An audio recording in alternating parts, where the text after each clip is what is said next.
Hello everyone. So we are discussing previous year questions of the chapter Biodiversity and Conservation and the topic Biodiversity. In today's session we are going to discuss a long answer type question of 5 marks which was asked in the CBSE Board 2020. So the question is, A part, according to ecologists, tropical regions in the world account for greater biological diversity. Justify.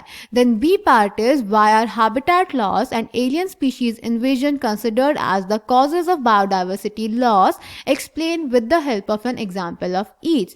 तो बेटा इस question के ए part में हमें बताना है कि tropical regions में ज्यादा बायोलॉजिकल डाइवर्सिटी क्यों होती है, और बी पार्ट में हमें बताना है कि हैबिटेट लॉस और alien species invasion biodiversity loss के लिए कैसे रिस्पॉन्सिबल हैं with the help of example. Clear? So let's check the answer. तो बेटा ट्रॉपिकल रीजन्स में ज्यादा बायोलॉजिकल डाइवर्सिटी 3 रीजन्स की वजह से होती है। फर्स्ट, जो ट्रॉपिकल रीजन्स होते हैं वो रिलेटिवली अनडिस्टर्ब्ड रहते हैं, और जो टेम्परेट रीजन्स हैं उनमें फ्रीक्वेंटली डिस्टर्बेंसेस होते रहते हैं, जैसे उनमें फ्रीक्वेंटली ग्लेशिएशंस होते रहते हैं। तो जो स्पीसिएशन है यानी फॉर्मेशन ऑफ स्पीशीज है जो कि टाइम के साथ होता है और अनडिस्टर्ब्ड एनवायरमेंट्स में होता है, वो ट्रॉपिकल रीजन्स में इजीली हो जाता है क्योंकि वहाँ का जो एनवायरमेंट है वो अनडिस्टर्ब्ड रहता है। जबकि टेम्परेट रीजन्स में जो एनवायरमेंट है वो डिस्टर्ब होता रहता है, तो इसीलिए वहाँ पे स्पीसिएशन नहीं हो पाता। अब क्योंकि ट्रॉपिकल रीजन में स्पीसिएशन हो जाता है इसीलिए वहाँ की स्पीशीज डाइवर्सिटी ज़्यादा है। क्लियर? देन बेटा जो ट्रॉपिकल एनवायरमेंट्स होते हैं उनमें ज़्यादा सीजनल वेरिएशंस नहीं होते, यानी उनका जो एनवायरमेंट है वो रिलेटिवली मोर कांस्टेंट और प्रेडिक्टेबल है, जिसकी वजह से वहाँ पे ज़्यादा बायोलॉजिकल डाइवर्सिटी प्रेजेंट है। ऑल्सो बेटा ट्रॉपिकल रीजन्स में जो सोलर एनर्जी होती है वो ज़्यादा होती है, जिसकी वजह से वहाँ की प्रोडक्टिविटी ज़्यादा होती है, जो कि इनडायरेक्टली हाई स्पीशीज डाइवर्सिटी को प्रमोट करती है। Clear? So answer A is tropics will show higher biological diversity because first, speciation is generally a function of time. Unlike temperate regions subjected to frequent glaciations in the past, tropical latitudes have remained relatively undisturbed for millions of years and thus had a long evolutionary time for species diversification. Second, tropical environments, unlike temperate ones, are less seasonal, relatively more constant and predictable. Such constant environments promote niche specialization and lead to a greater species diversity. And third, there is more solar energy available in the tropics, which contributes to higher productivity.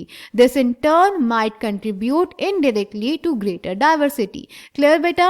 Then B part में हमें बताना था कि habitat loss और alien species invasion biodiversity loss के लिए कैसे responsible हैं, और इसको example की help से बताना था। तो बेटा habitat loss और फ्रेगमेंटेशन, यानी जब हम किसी स्पीशीज की रहने की जगह को डिस्ट्रॉय कर देंगे या फिर एक लार्ज एरिया को स्मॉल एरिया में डिवाइड कर देंगे तो स्पीशीज लॉस होना तो तय है क्योंकि उसकी रहने की जगह डिस्ट्रॉय हो गई। For example tropical rain forest बेटा जो पहले अर्थ का 14% से भी ज़्यादा एरिया कवर करते थे वो अब 6% से ज़्यादा एरिया भी कवर नहीं करते, जिसकी वजह से बहुत सारी स्पीशीज का लॉस हो गया है। अमेज़न रेन फॉरेस्ट बेटा उसकी हमने इतनी ज़्यादा कटिंग कर दी है सोयाबीन कल्टीवेशन के लिए और बीफ कैटल को रेस करने के लिए कि उसमें रहने वाली बहुत सारी स्पीशीज़ एक्सटिंक्ट हो गई हैं, जबकि अमेज़न रेन फॉरेस्ट इतना बड़ा है कि उसको हम लंग्स ऑफ द प्लैनेट कहते हैं क्योंकि वहीं से हमें बहुत सारा ऑक्सीजन मिलता है। Clear?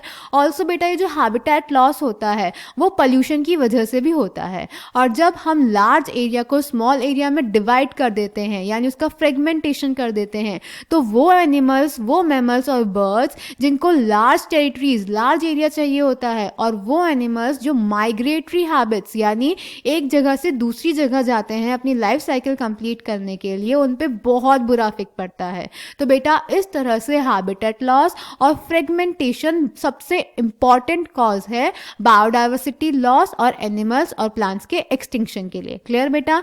Then alien species invasion बेटा जब हम किसी एलियन स्पीशीज को इंट्रोड्यूस करते हैं किसी जगह पे, तो जब वो एलियन स्पीशीज वहाँ की इंडिजिनस स्पीशीज, नेटिव स्पीशीज की पॉपुलेशन को डिक्लाइन कर देती है और उनका एक्सटिंक्शन कर देती है, तो उसको बोलते हैं alien species invasion. For example, जब लेक विक्टोरिया में ईस्ट अफ्रीका में हमने नाइल पर्च इंट्रोड्यूस करवाया तो वहाँ पे रहने वाली सिकलेट फिशेस की 200 स्पीशीज एक्सटिंक्ट हो गई। सिमिलरली बेटा, जब अपनी कंट्री में हमने कैरेट ग्रास, जिसको पार्थेनियम कहते हैं, लेंटाना और वाटर हायसिंथ, जिसको आइकॉर्निया कहते हैं, ये सब इन्वेजिव स्पीशीज हैं और इनके इंट्रोडक्शन से हमें बहुत एनवायरमेंटल डैमेज हुआ है और हमारी इंडिजिनस स्पीशीज बहुत हार्म हुई हैं। सिमिलरली बेटा, अफ्रीकन कैटफिश यानी क्लेरियस गैरीपाइनस का इंट्रोडक्शन किया गया है इलीगली एक्वाकल्चर पर्पसेस के लिए, तो हमारी रिवर्स की जो इंडिजिनस कैटफिशेस थी उन पे बहुत ज़्यादा हार्म पहुंचा है। Clear? So answer b is first, habitat loss and fragmentation. This is the most important cause driving animals and plants to extinction. The most dramatic examples of habitat loss come from tropical rainforests, once covering more than 14% of the Earth's land surface. These rainforests now cover no more than 6%. They are being destroyed fast. The Amazon rainforest, it is so huge that it is called the lungs of the planet, harboring probably millions of species, is being cut and cleared for cultivating soya beans or for conversion to grasslands for raising beef cattle.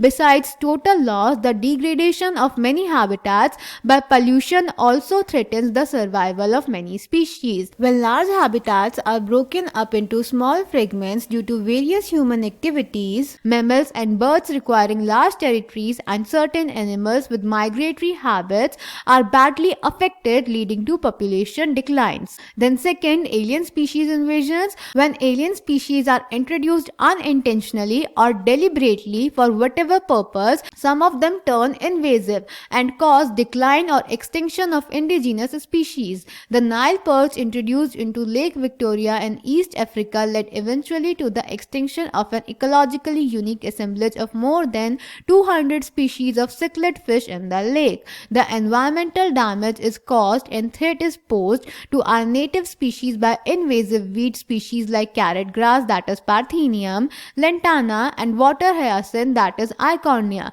The recent illegal introduction of the African catfish Clarias gariepinus for aquaculture purposes is posing a threat to the indigenous catfishes in our rivers. So I hope this question is clear to you. Thank you.